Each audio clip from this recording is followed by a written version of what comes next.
네, 반갑습니다. 부동산 전망하는 남자 골든마우스 인사드립니다. 전 영상 중에 제가 그런 얘기를 했어요.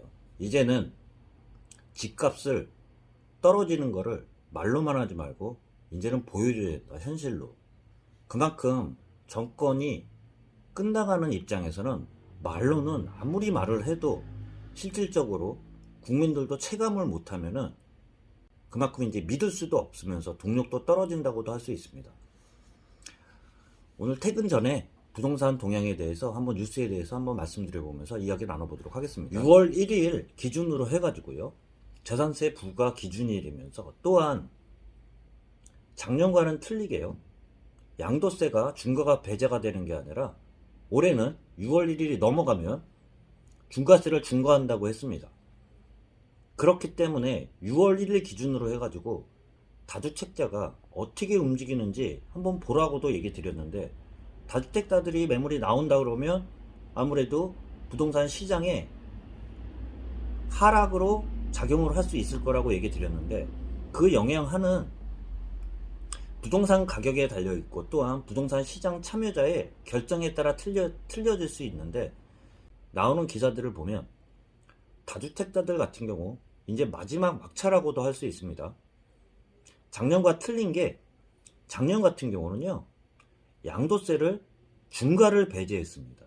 그만큼 양도세 부담이 좀 덜한 상태였기 때문에 다주택자들 같은 경우가, 특히 고가주택을 갖고 있던 그 서울 지역 같은 경우가 중과세 매물을 피한 다주택자 매물이 일부 나오면서 서울 지역부터 6월 1일 전까지는 가격이 일부 지역들은 하락으로 돌아서면서 약간 약세를 돌아서다가 6월 1일 넘어가가지고 갑자기 상승으로 방향을 틀면서 하반기까지 계속 이어왔다고 하면, 올해는 중과세를 배제하는 게 아니라요, 중과를 10%에서 플러스 10%씩 늘린다고 했잖아요.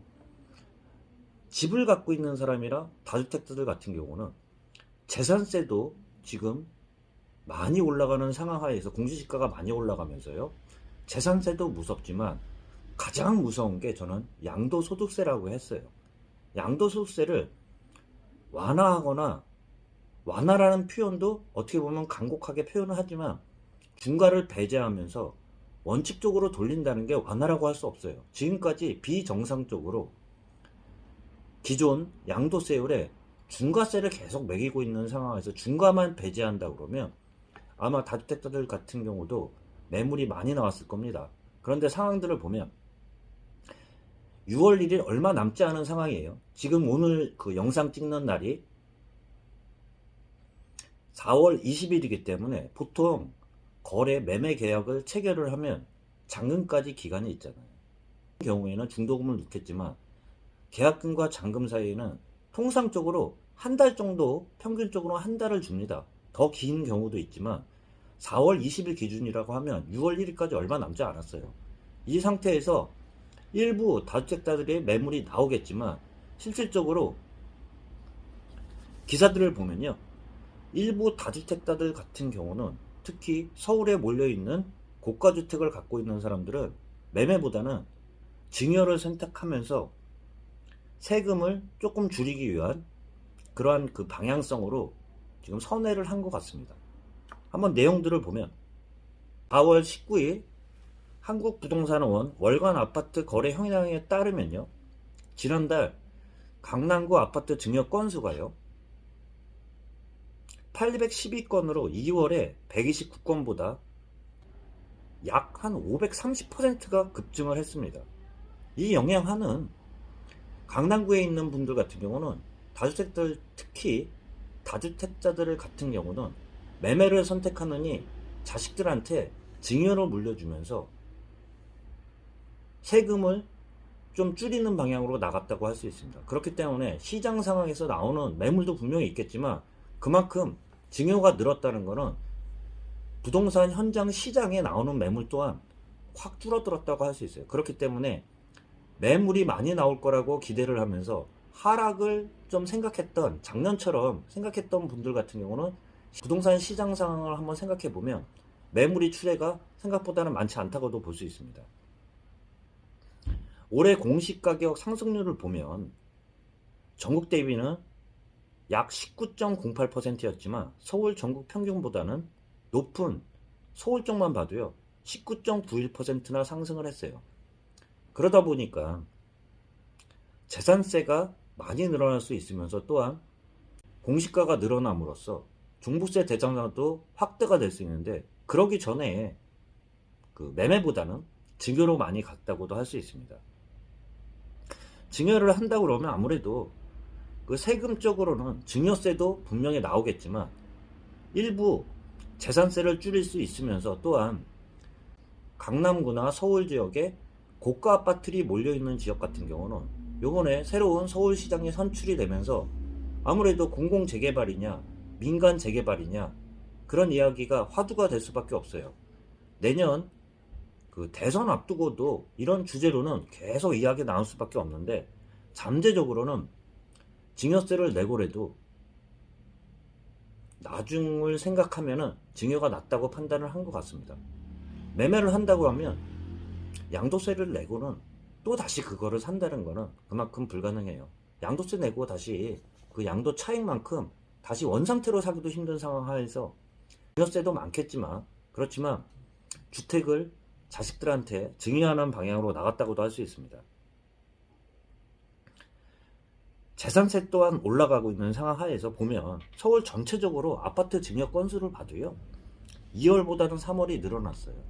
6월 1일 앞두고 서울에 아파트를 가지고 있는, 서울에 주택을 갖고 있는 분들 입장에서는 매매보다는 증여를 선택하면서 일부 시장에 나오는 매물 자체는 많지는 않을 것 같아요. 그렇기 때문에 올 기준으로 해서는 얼마 남지 않았는데 6월 기준으로 해가지고는 꺾이는 그러한 그 요인으로서는 작용을 할 수가 없습니다. 매물의 시장이 많이 나오면서 또한 급하기 때문에 급매물들이 나와야 되는 작년 시장 같은 상황은 아닐 거예요.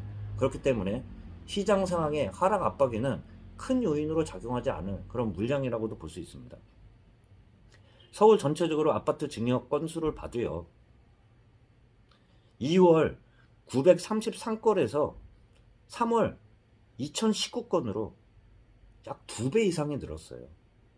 전체적으로 보면 서울 지역 중에서도요 강남구가 전체 증여 건수의 약 40%를 차지하고요. 그 다음이 많은 순으로 말씀드리면 강남구, 강동구, 노원구, 강서구가 차지를 했습니다.